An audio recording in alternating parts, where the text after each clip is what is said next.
What's the deal, y'all? It's Cam, and thank you for joining FreeRPeople till it's backwards, because people are free.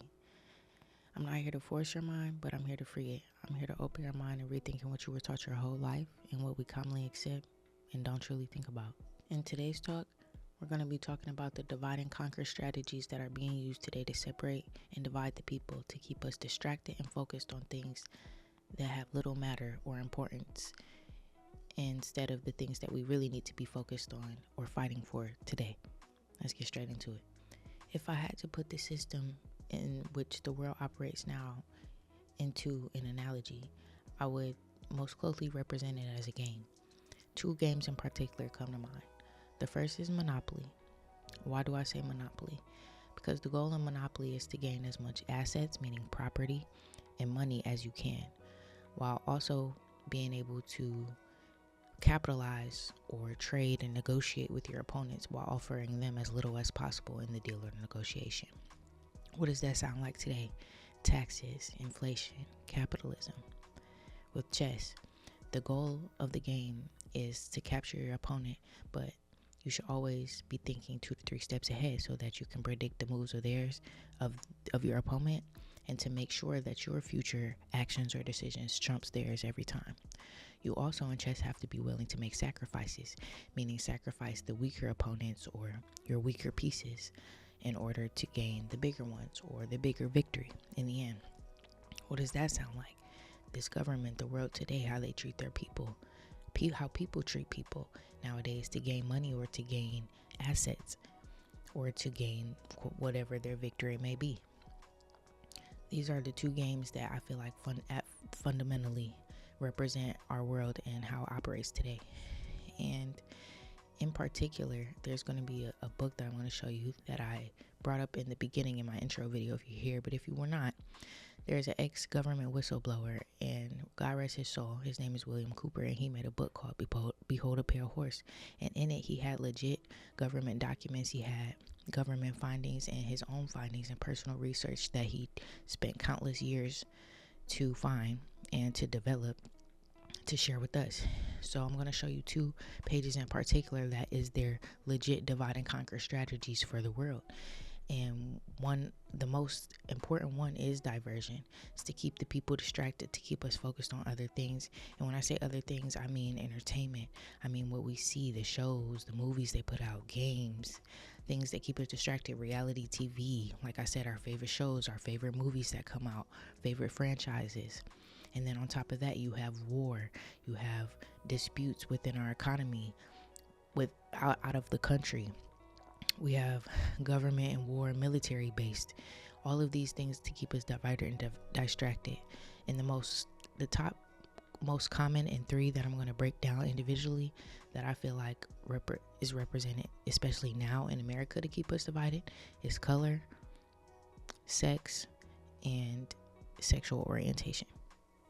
So starting off with William Cooper's book and the 2 pages of the government strategy of keeping us divided and distracted, they first start by saying they want to disengage our minds, meaning they give us a bunch of relentless emotional attacks and to the mind and spirit by feeding us constant barrages of sex, war, violence, and drama, negativity in the media.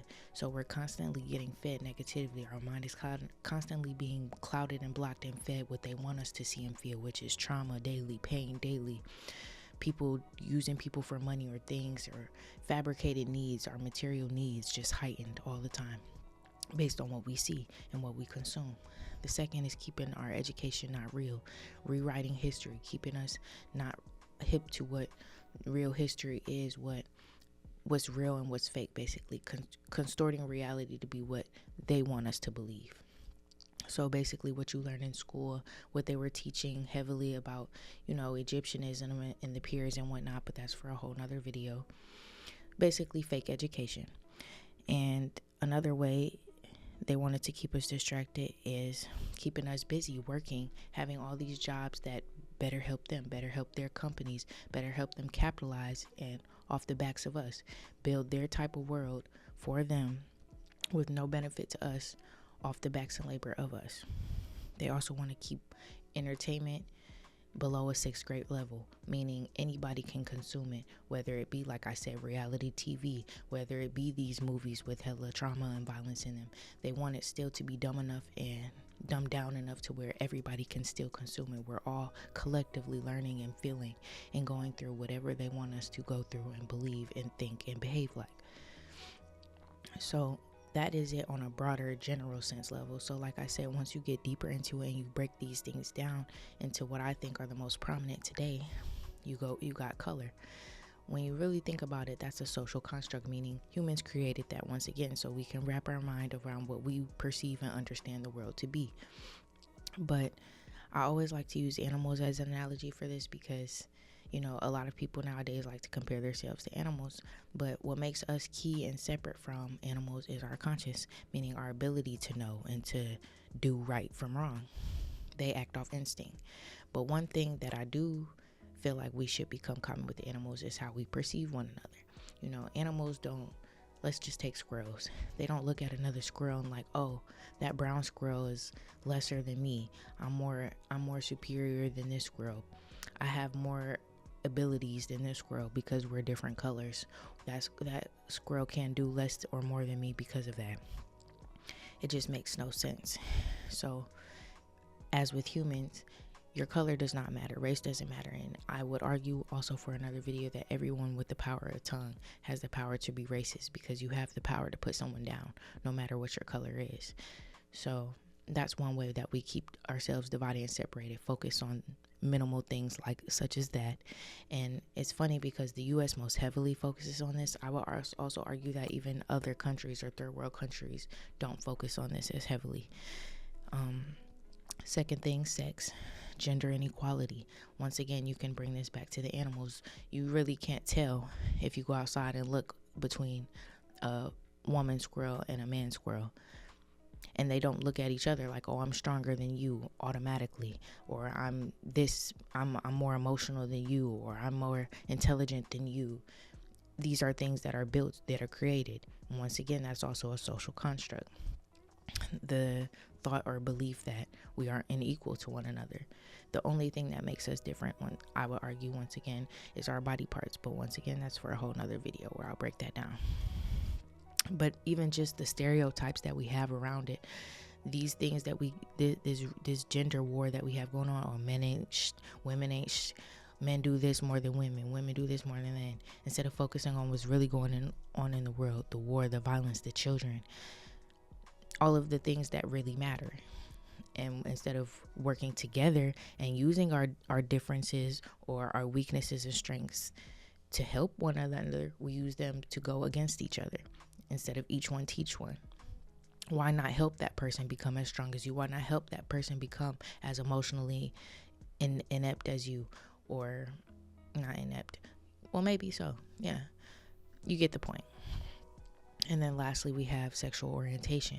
So once again, you have people arguing or hating one another and dividing against what another person likes behind closed doors, what they indulge in behind closed doors.